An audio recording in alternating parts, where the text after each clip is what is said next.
Hello everybody and welcome back to another episode of the Daily Crypto News.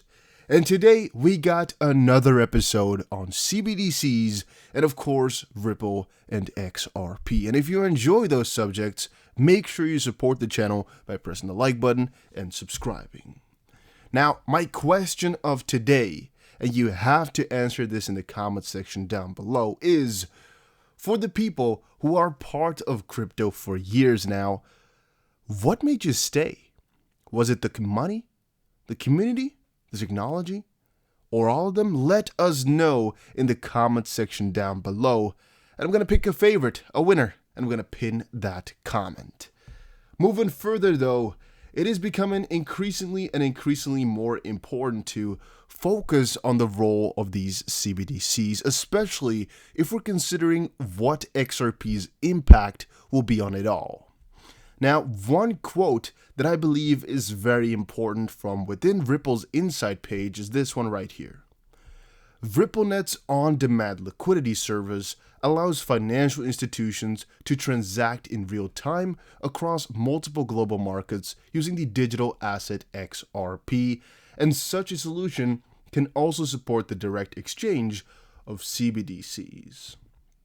And why I am saying that this is important, you'll notice in just a second as we move through a couple of different things.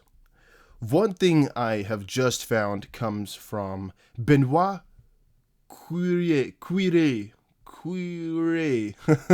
Think if that's a French one or a South Belgium one. You get the idea though. A new Vox EU paper by M. Menesso Ferrari, A. Mel, and L. Straka, ECB or at ECB, on how central bank digital currencies, also known as CBDC, could create new international linkages. In other words, could have been titled Make UIP Great Again. And I actually thought about this exact article for a little while. And again, why we'll get to in a second. Here's another piece. Quote, while CBDCs can certainly help to make international payments faster and also cheaper, they cannot be seen as a universal cure to cross-border frictions. Even bankers see that a CBDC will still need a universal bridge asset, and that's when XRP will come in. Well, to give you guys some insights, I have just read the whole paper here on Vox EU to get more of a grasp on why these guys are saying what they are.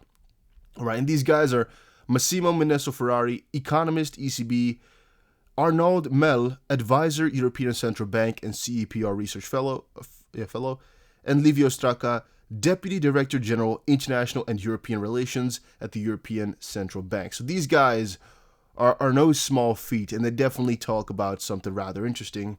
But the article here mostly talks about CBDCs, their impact, and how they are just a lot better than what we had, quote unquote, before, and that they have quite a lot to bring. There was one thing I highlighted. I do not have it highlighted anymore, but here is basically one of the most important points out of it all, right? Overview of the characteristics of the different monetary and financial instruments in the model.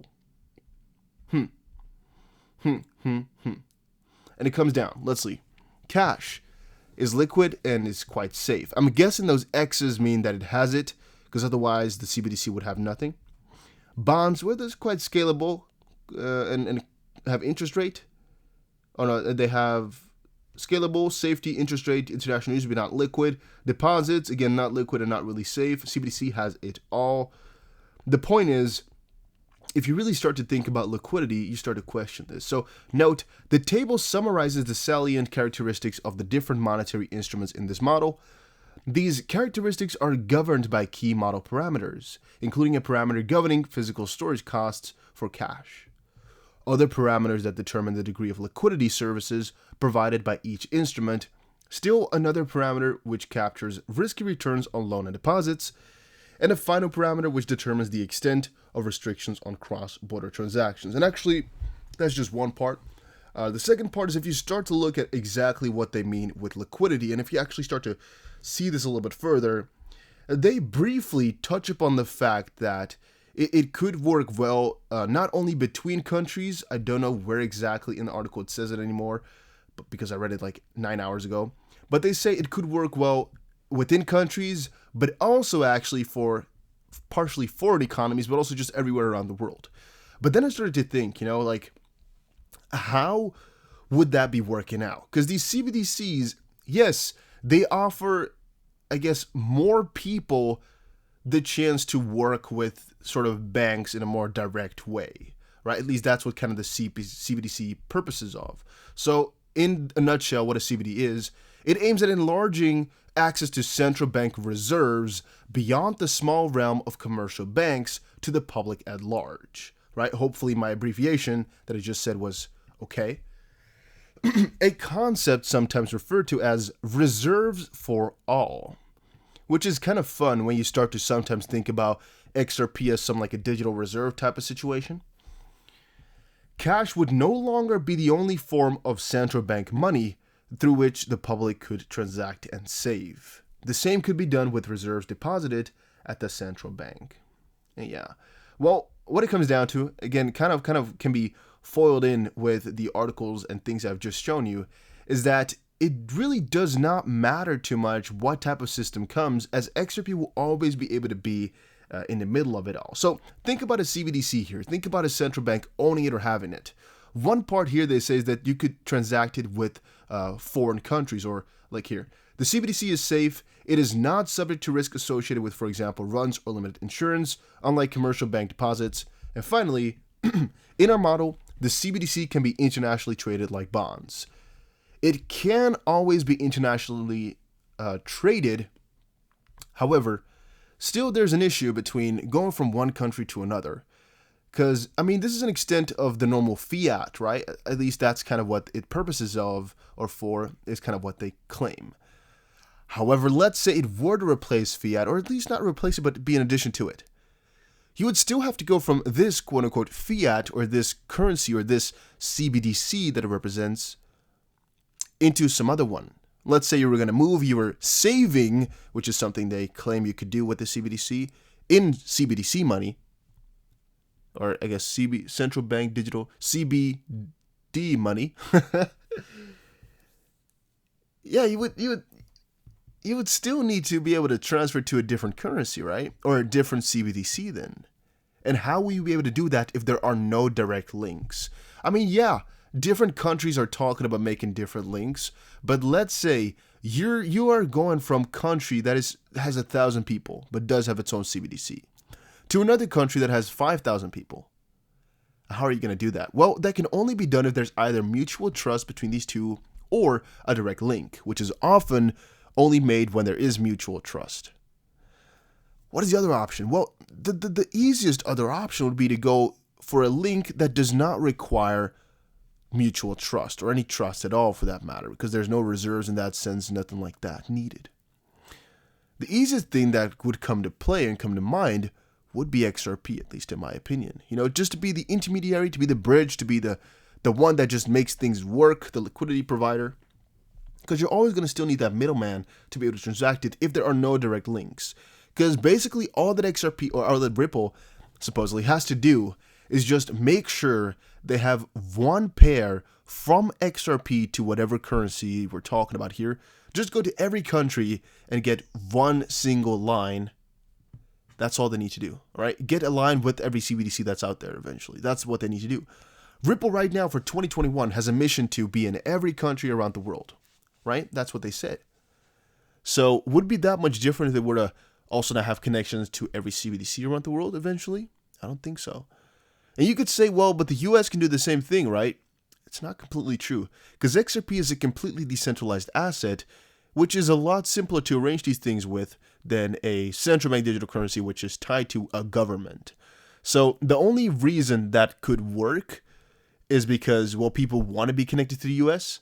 However, it could also be that the US does not want to be connected to some other countries. I don't know if I know that's sure, but it could be that the US does not want to get there. It could also take that would take a long time. And also, we still have a little bit of that issue with quote unquote reserves and how that would all come along and how that would all work. I still also know how those international ties would be set up with CBDCs and what the jurisdiction and rules on that would be. So I can't comment. I just know that XRP could, theoretically speaking, work very, very properly for these systems. And I definitely think there's no real good alternative next to using or utilizing XRP. But that's just my 2 cents on it. China trials central bank digital currency with 1.5 mil in handouts. Well, it's just coming to a close, you know. It's getting there piece by piece, faster and faster. And surely, in a real short while, there will be no talk about piloting. There will be no talk about hypotheticals. We will have it. I know it sounds rather scary, rather strange, but it is the way it is, you know. It's eventually going to be there, and there will be no thinking of it as if it were never there. You know, like, think now about how there used to be no light. You know, no light except for, you know, fire and candles and things like that. You know, at least they were there, theoretically speaking, but, you know, it was not easily created as it is now. Think about that. Just a household without light.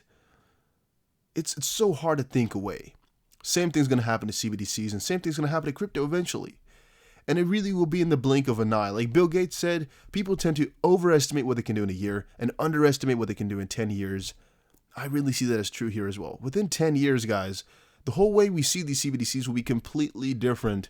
And I think the more we move on, the more apparent it becomes that there are limits to CBDCs. It is not this wonderful one-stop solution that the economists sometimes claim it is. There will be more issues. There will be more political, you know, regards to it all.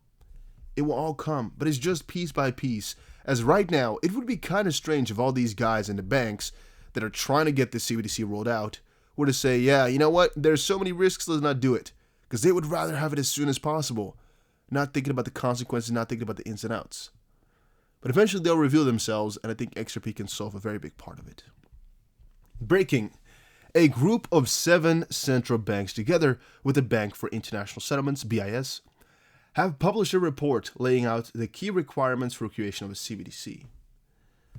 Yep, right here we're also talking about the BIS. That is because they are, of course, the most important part in all this, the most important part of the puzzle. In a recent BIS survey, central banks, not surprisingly, rated improving efficiency of payments as a key motivation for issuing CBDCs. If you thought about that here, improving efficiency of payments through CBDCs. For many companies and individuals, both domestically and across the globe, the ability to make low-cost, real-time global payments is critical to succeed to the success of their business or the welfare of families back home. If you thought about that here for a second, the BIS knows that XRP is necessary for all this. James Rule posted Digital Dollar Project. Chris Giancarlo's Digital Dollar Project proposes US CBDC pilots. I'm also sometimes thinking about this one here. Maybe the pilots have already long started, you know? We're talking here about, yeah, you know, US, please do this, please do that. Maybe they've already started a couple years ago with a lot of this stuff. Because really, China, I don't know if they're being completely honest with this either. Maybe they've already started it a long time ago. Because, well, I don't know. If I were to be a country like China right now, I would only update the public if I already was kind of a step further, right? This can be 2 ways, because if we're looking at the real Cold War, it's basically just saying, you know, we already did it, even though you haven't done it yet. On the contrary, because of that situation back then, I think they've changed their perspectives now and be like, you know, let's update them with something, but even though we're way further already, you know, because that would be a lot smarter. If you post like, we're trialing it right now, the US is like, yeah, they're just trying it out. Okay. You know, we're not that far behind. You know, we don't have to hurry that much. If they were to really say accurately where they were, then maybe the US would have to hurry up and still, you know, to still get first. Right now, maybe they're looking like they have more time than they really do. It's a double-edged sword, though. I don't know which one is the truth, but that's something that I'm guessing and thinking about. Bitcoin to 1 million by 2025, says Raoul Powell. I kind of left this one in by accident, I guess, because my story was about CBDC, and all of a sudden we got some Bitcoin crazy prediction mixed up in it. But by the way, these videos are not in any way, shape, or form financial advice. I just wanted you guys to know that. Using a regression line on the logarithmic chart since inception, Raoul Powell, CEO of Real Vision Group, came up with a model that predicts Bitcoin at $1 million by 2025. Well, there's more of them, and I guess we shouldn't really go over them because there's too many. But guys, that was it for today's talk about CBDCs and why I think they definitely will utilize XRP, because it's just looking normal. It just looks like the next thing to do. But again, let me know in the comments section down below what you think about my theory and situation and ideas. And yeah, tomorrow's swell, big day. I'm going to be making a couple videos on that regard. So stay tuned, and I'll see you guys again in another one.